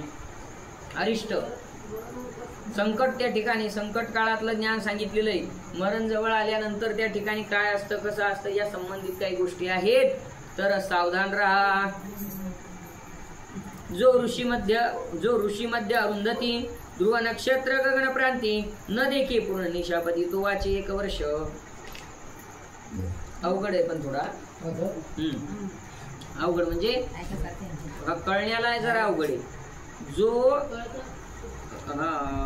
अरुंधती ऋषी मध्ये अरुंधती ध्रुव नक्षत्र गगनाप्रती न देखे पूर्ण निशापती. हे बघा ज्याला ध्रुव नक्षत्र ध्रुवाचा तारा असतो ना ते ज्याला दिसत नसलं म्हणजे बाकीच्या दिसतं ती म्हणतो कुठे कुठे ते काय दिसून नाही राहिलं बा बाकीच्या दार ते काय आहे ते काय आहे. न देखे पूर्ण निशापती. आणि ज्याला पौर्णिमेच्या दिवशी सुद्धा पूर्ण चंद्र त्या ठिकाणी दिसत नाही त्यानं समजावं आपले 12 महिने राहिले. किती तो वाचे 1 वर्ष. त्याचे फक्त किती दिवस राहिले 1 वर्ष राहिले. परनेत्री आपुली छाया बाहुली न देखे प्राणिया. आणि मूर्खत्व ज्ञानी या पावे एकाएकी. दुसऱ्याच्या डोळ्यानं जर आपली छाया दिसत नसेल सावली जर त्या ठिकाणी दिसत नसेल तर समजायचं की आता जास्त काळ राहिला नाही एकाएकी जाऊ शकतो. रूपवंत निस्तेज होय निस्तेज कांतीयुक्त होय. प्रकृती विपर्य होता जाय षण्मासा मरण. एखादा रूपवंत आहे पण अचानक त्याचे तेज त्या ठिकाणी गेलं तर त्याचे 6 महिने. आणि एखादा निस्तेज होता पण अचानक त्या ठिकाणी त्याच्या चेहऱ्यावर कांती आली तर त्याचे 6 महिने त्या ठिकाणी धरून चालावे. कुळदैवता प्रतिनिंदी ब्राह्मणाचा होई विरोधी तो येशन्मासी कुबुद्धी नाश पावे. कुळदैवताची निंदा करून राहिला, ब्राह्मणाचा धर्माचा विरोध करायला लागला, असं समजायचं याला दुर्बुद्धी निर्माण झालेली आहे. हा 6 महिन्याचा सोबती आहे. सच्छिद्रे देखे चंद्रासी तेवीच देखे सूर्यासी नाश हो येतयासी सप्तरात्रे 7च दिवसात. कधी ज्याला चंद्राला सूर्याला छिद्र दिसतंय त्यानं समजायचं आपले 7 दिवस राहिलेले. जुनगणित यात आहे सगळं. ज्यासी युगाची ये शवगंध बासे सुगंध तो दुर्गंध मूर्ती न देखे तो यमबंध सदिशा पावे. ज्याला त्या ठिकाणी प्रेताचा गंध येऊन राहिला, ज्याच्या नाकाला चांगला सुगंध फुलाचा असून त्याला दुर्गंध येऊ लागला, आणि जो रामकृष्णाधिकांच्या मूर्ती आहेत ना त्या मूर्ती त्याला यमासारख्या दिसायला लागल्या, तर समजायचं 6 दिवसा पावे. 6 दिवसात तो जातो. कान नासिक निर्जीव होती डोळे दात विलक्षण दिसती हिनी होय बुद्धिमती अंग पाला पडे. हे बघा, कान नाक निर्जीव झाल्यासारखी म्हणजे त्यात असा जीव नसल्यासारखं जर त्याला वाटत असेल, डोळे दात हे विलक्षण त्या ठिकाणी अशी दिसायला लागली, त्याला तेजस्वी दिसायला लागली अचानक, आणि बुद्धी त्याची जर त्या ठिकाणी कमी झाली, आणि अंग पाला पडे. अंग जर थंड पडलं, उष्मानसे देहाजयी तो शीघ्र जाई यमगृहे अद्भुत अकस्मात पायी गंधर्व नगरादी. देह थंडा झाला की त्याचा जास्त काळ राहिला नाही. हे तर सगळ्यांना माहिती होतं. अंग थंड पडलं की लोक म्हणतात आता ते थंड पडलं, आता शरीर आता काही जास्त काळ राहिला नाही. असे हे काही लक्षणं सांगितले. वामनेत्री अश्रुदानाच चाले राहेची ना काही केले मस्तकी धू उठितो तत्काळ पावे मरण. डाव्या डोळ्यातून अश्रू वाहून राहिले, ती काही केल्या थांबत नाही. एका डोळ्यातून डाव्या डोळ्यातून पाणी व्हायला लागले, सांगायचं वेळ लागत नाही. आणि मस्तकामध्ये जर त्या ठिकाणी अशी ठणक त्या ठिकाणी उठत असेल तर त्याने समजावं आपला जास्त काळ त्या ठिकाणी राहिलेला नाही. इत्यादी अरिष्ट चिन्ह शास्त्र गुरुपासून जाणून करावे अनिश मनन ईश्वरनिष्ठ. आणि यातलं जर एखाद्याला त्या ठिकाणी मिळतं जुळतं वाटलं, तर असं वाटलं की आपण याच्यात एखाद्यात बसतो, तर त्यानं लवकरात लवकर झडझोडीने वहिला आणि लगेच त्यानं त्या ठिकाणी परमात्म्याचं स्मरण त्या ठिकाणी केलं पाहिजे की आपलं काही आता जास्त काळ राहिलेला नाही.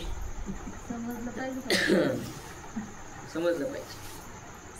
चंद्र सूर्याचे जर कोणी पाहू शकतच नाही, पण ते म्हणजे वेगळं असेल काहीतरी त्याला दिसतं. त्याला दिसत हा, जवळ आल्यावर दिसतं. सूर्याकडे जाऊन पाहू शकत नाही, त्याला दिसतं. वेगळे इत्या झालं. मागुते म्हणे याज्ञवल्क्य उशिरा व्यक्त ते काय तरी तयाचे उत्तरला हे दत्त चित्ते. अव्यक्त काय आहे म्या सूर्य नारायणाची वहिली उग्र तपस्या आचरिली मग देव तिने वेळी प्रसन्न झाला. सूर्यनारायणाची उग्र तपस्या मी केली म्हणजे याज्ञवल्क्यांनी तिथे ते प्रसन्न झाले. म्हणे मागे इष्ट वरदान जे दुर्लभ तेही देईन यवपरी करून नमन सांगितले म्या. मग मी काय मागितलं? वेद यजु साम दोन्ही इच्छितो जाना या लागुनी. तेव्हा सूर्य म्हणे तुझ्या वदनी प्रवेशल सरस्वती. यजुर्वेद आणि सामवेद मला जाणायचे आहेत, शक्ती द्या. तेव्हा सूर्यदेव प्रसन्न झाले. सांगितलं ज्या जिभेवर त्या ठिकाणी सरस्वती वास करेल म्हणजे प्राप्त होईल तुला.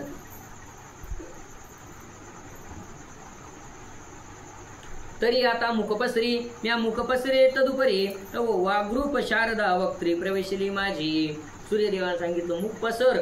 मी मुख पसरलं आणि वाणीरूपी सरस्वती माता माझ्या मुखामध्ये प्रवेशली याज्ञवल्क्याच्या. बरं का, शारदे प्रवेशतेचे दारुणे आणि पोळलो सूर्यकिरणे उदकात पाडलो तेने देह पीडित. शारदा मातेचा प्रवेश झाला, ते तेज आणि सूर्यकिरणानं सूर्यदेवाचं दर्शन झालं. त्या तेजानं मी पोळलो. पोळणं म्हणजे अंग भाजलं माझं. मग मी उदकात त्या ठिकाणी आग होऊ लागली म्हणून पाण्यात त्या ठिकाणी गेलो. ते देखुनी म्हणितले सूर्य घटिका दोन्ही धैर्य राहे शांत होसी 2 घडी तव झालो शांत. सूर्यदेवाने सांगितलं 2 घडी शांत राहा, दाह कमी होईल. झाला. मग म्हणे दिवसनाथ अगा सांग वेद सार्थ तुझ्या ठाई राहील समस्त तू शपथ पथ प्रवर्तीसी तदंती बुद्धी होईल मोक्षार्थ सांख्य योग निरोपित. पद पावशील सत्य, मग सूर्यांतर्धान पावला मोक्षपद प्राप्त होईल, सगळं ज्ञान तुला मिळेल. सूर्यांतर्धान झाले, मी आलो गृहाप्रती, तव स्वर व्यंजनात्मक सरस्वती, मुखी उन वेदमती निघाली देखा. परत आलो आणि मुखातून माझ्या सरस्वती ज्ञान त्या ठिकाणी अखंड येत होतं.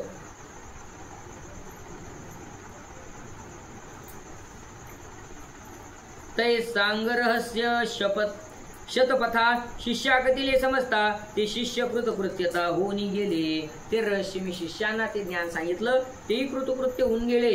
मी झालो महाहर्षित. 15 शाखा सूर्य साक्षात उपदेशिला होत्या, तदार्थ ज्ञे विचारता झालो. तो विश्वावसु गंधर्व पुत्र येऊन मज केला नमस्कार, उसता झाला प्रश्नसार वेद संबंधी. मग विश्वावसु गंधर्वाचा मुलगा तो आला आणि त्यानं मला हे वेदाचं ज्ञान विचारलं. म्हणे माझे आगवे 24 प्रश्न सांगावे, 25वा प्रकारे बरवे प्रश्न अन्वीक्षिकीचा.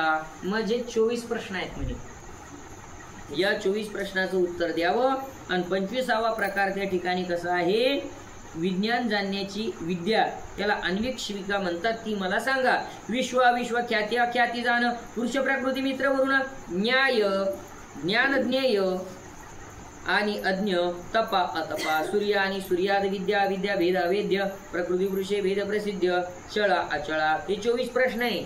विश्व काय, अविश्व काय, ख्याती अख्याती, पुरुष प्रकृती मित्र वरून ज्ञान अज्ञान, तप अतप, सूर्याद विद्या वेद्य, प्रकृती पुरुषे भेद प्रसिद्ध, अचळा चळ आणि अचळ, अज आणि अक्षय, ऐसे 24 निरूपणीय. मग म्या कथिले वेदोपाय ते ऐके राया. हे सगळे 24 प्रश्न विचारले, मी त्या 24चे उत्तर दिले. ऐक. मुहूर्त मात्र विचारून सूर्य शारदा वंदून, सार काढिले उपनिषदातून नवनीतवत. एक मुहूर्तभर विचार त्या ठिकाणी केला, काही वेळ, आणि सगळं त्या ठिकाणी उपनिषदातून नवनीतासारखं ज्ञान काढलं. अव्यक्त त्रिगुण गुणकर्तृत्वता, ते विश्ववदे सर्वता आणि निर्मळते तत्वता. अविश्व बोली जे अव्यक्त त्रिगुण गुणकर्तृत्वता, विश्व शब्दे सर्वथा. जे अव्यक्त आहे आणि गुणकर्तृत्व म्हणजे ज्यानं गुण निर्माण केले त्याला विश्व म्हणा, आणि निर्मळते तत्वता अविश्व बोली जे. आणि जे निर्मळ आहे त्याला अविश्व म्हटलेलं आहे. त्याच्या व्याख्या आहेत, आध्यात्मिक व्याख्या आहे सगळ्या. एका शब्दात त्या कळत नाहीये, त्यातल्या अर्ध्या मलाही कळत नाही इतक्या, कारण ती वेद आणि उपनिषदातलं ज्ञान आहे. रव्यादी ते नामरूपात्मक, अख्याती ते केवळ देख, अव्यक्त तो निर्गुण पुरुष, व्यक्त ते प्रकृती. रव्याती नाही, ख्याती ते नामरूपात्मक, नामरूपात्मक ख्याती आहे. अख्याती म्हणजे काय, तर अव्यक्त तो निर्गुण पुरुष आहे आणि व्यक्त ती प्रकृती आहे. जे दिसत नाही, अव्यक्त म्हणजे जे दिसत नाही तो परमात्मा आहे, आणि व्यक्त म्हणजे जी दिसते ती प्रकृती माया आहे. जे डोळ्याने दिसते ती सगळी माया आहे, जो दिसत नाही तो परमात्मा आहे. मित्र शब्द होय पुरुष, वरुण प्रकृती विशेष, ज्ञान ते प्रकृती परियेस, ज्ञेय निष्कल, ज्ञ शब्दे पुरुष प्रकृती अज्ञ, तपा प्रकृती अतपा निष्कल जान, प्रकृती सूर्य सूर्यादी प्रमाण ईश्वर बोलीजे. अविद्या प्रकृती विद्या पुरुष, वेद अवेद्य परेश, चळा प्रकृती अचळ पुरुष, दोन्ही अजय अक्षय. या प्रकृती पुरुषाचे विचारण सांख्यशास्त्रोक्त करून ते अन्वीक्षिकी विज्ञान विद्यात्रयीमय. ऐस्या वेद वेदार्थे जे नेनती भ्रमचित्ते, ते पुन्हा पुन्हा संचार चक्राते फिरते प्रामी. आणि असं हे वेदार्थ ज्ञान जे त्या ठिकाणी जाणत नाही ते संसार चक्रामध्ये फिरत राहतात. हे वेदाचं ज्ञान, पण वेदाचं ज्ञान आता कलियुगामध्ये फार कठीण आहे ते मिळवणं. म्हणून साधू संतांनी आपल्याला हा सोपा पंथ म्हणजे भक्तीचा पंथ त्या ठिकाणी सोपा सांगितलेला आहे, की त्या भक्ती पंथाने गेल्यानंतर हे सगळं त्या ठिकाणी आपोआप येत.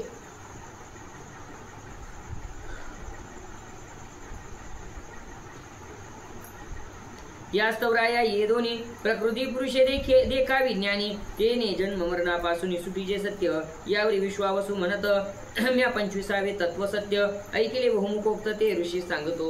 मी बऱ्याच लोकांच्या मुखातून ते 25वं तत्व ऐकलं. मग तुम्ही सांगा. असित जैगिष देवल देख, पराशर ब्रह्मर्षी पंचशिक, आष्टीशेन कपिल शुक, गौतम गर्ग नारद या मोठ्या मोठ्या लोकांनी सांगितलं. आसुरी कुलह पुलस्त्य सनत्कुमार शुक्र देवरात कश्यपानी स्वपिता सत्य इत्यादी कापासुनी ऐकेले परी सर्व तुझे मुखापासव ऐकू इच्छितो सद्भाव तो याज्ञवल्क बोलिला. पण तुमच्या मुखातून मला ऐकायचं सांगा याज्ञवल्क्य मुनी. म्हणे प्रकृती ते पुरुष जाणे परी पुरुषा ते प्रकृती नेणे पश्य अपश्या ते जाणे तो 25वा. पहा 25वा कोण आहे सांगितलं. प्रकृती ते पुरुष जाणे. जगात चालणारं सगळं कार्य या मायेचं आहे. तो त्या मायेला जाणू शकतो पण ती माया त्याला जाणत नाही. माया त्याला जाणू शकत नाही. तो मायेला जाणतो. त्याला माहिती आहे तिचं सगळं कर्तव्य पण तिला त्याचं कर्तव्य जाणता येत नाही. अशा प्रकारे तो 24वी प्रकृती 25वा पुरुष वक्ती याते 26वा देखील सिद्धांती तो क्षराक्षर रहित आणि 26वा पाहणारा तो त्याला जाऊन मिळतो. ऐसे एकरूप होतात. जो पाहणारा आहे आणि ज्याला पाहणं चाललं तो पाहिल्यानंतर वेगवेगळे राहतात का नाही. ते वेगवेगळे राहत नाही एकरूपच होऊन जातात. देव पहावयासी गेलो ऐसे मानी आपण की मी प्रकृती भिन्न आणि क्षराक्षर देखे संपूर्ण जो पुरुष 26वा तो 26वा उत्तमाते देखे परमतत्वाते आत्मनिष्ठ मनाते करून या तो 26वा त्याला जाणणार आहे. हा वेद सारांश कथेला तेने विश्वावसु संतोषला साष्टांगी वंदोनी गेला आपुले स्थानी. याज्ञवल्क्याकडून त्या ठिकाणी विश्वावसूने ज्ञान घेतलं आणि तो निघून गेला. तस्मात राया तुझान सांख्ययोगची मुख्य कारण ब्रह्मप्राप्तीचं ज्ञानाहून तुझे अंतरंग नाही. म्हणून राजा सांख्य म्हणजे ज्ञानाशिवाय त्या ठिकाणी ब्रह्मस्वरूपाची प्राप्ती होणे नाही. तै ज्ञाना वाचून मोक्ष सर्वता प्राप्त नव्हे देख ऐसे देवराता सम्यक सत्यमानी. त्या देवराताला तेच सांगितलं की ज्ञानाशिवाय मोक्ष प्राप्त होत नाही. नाही ज्ञानेन सदृश्यम. ज्ञानाशिवाय त्या ठिकाणी मोक्ष प्राप्त होऊ शकत नाही. पण मोक्ष प्राप्त करण्याकरता आत्मज्ञान प्राप्त करून घ्यावं लागतं.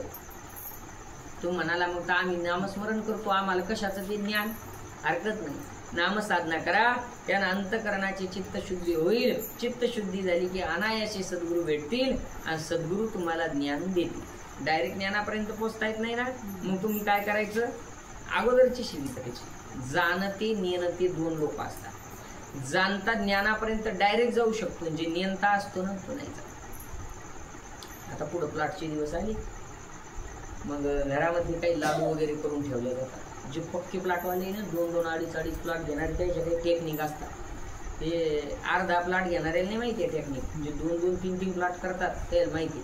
तायडीम बाई त्याच्या टेक्निक असतात. काही लाडू करून ठेवतात. ते दुपारची जेवण नाही करत. सकाळचं संध्याकाळचं जेवण हे आम्हाला आता लोक माहीत नव्हतं. आम्ही अर्धा प्लॉट घासायचा म्हणजे याचे 2-2, 3-3 प्लॉट होतात. कशा काही टेक्निक असतात.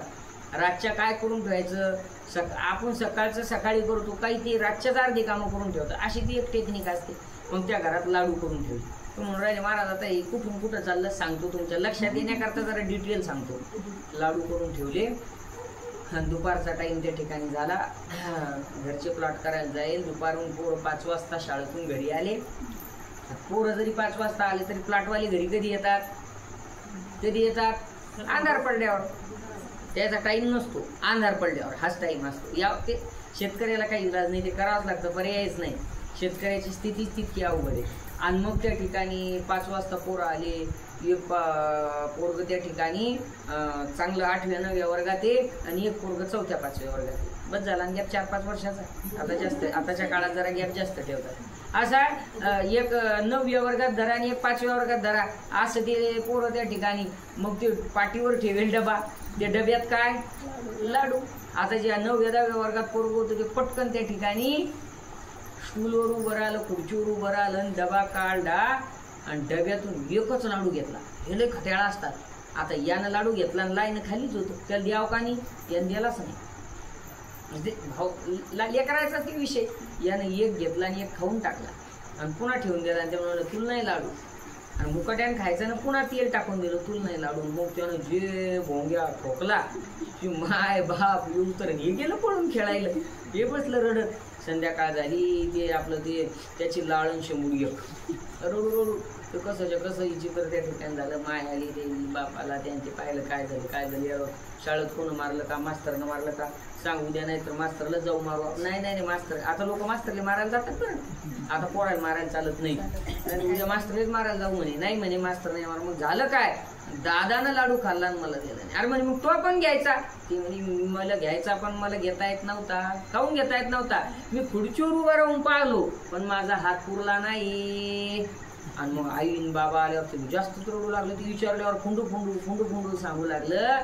मग माईन त्याला काकत त्या ठिकाणी घेतलं, आला उचलून घेतलं, ती खुर्चीवर उभी राहिली. मग त्याच्या सगळं उचलून घेतलं. म्हणे काढ आता तो हाताने डबा. त्याच्या हातानं डबा काढायला लावला आणि त्याच्या हातानं लाडू काढायला लावला. घे म्हणे तुझ्या हातात जेवढी बसतील तेवढी. त्याच्या हातात किती बसणार, 2 हातात 2. आणि पुन्हा जसाच तसा डबा तिनं ठेवून दिला. गोष्ट संपली.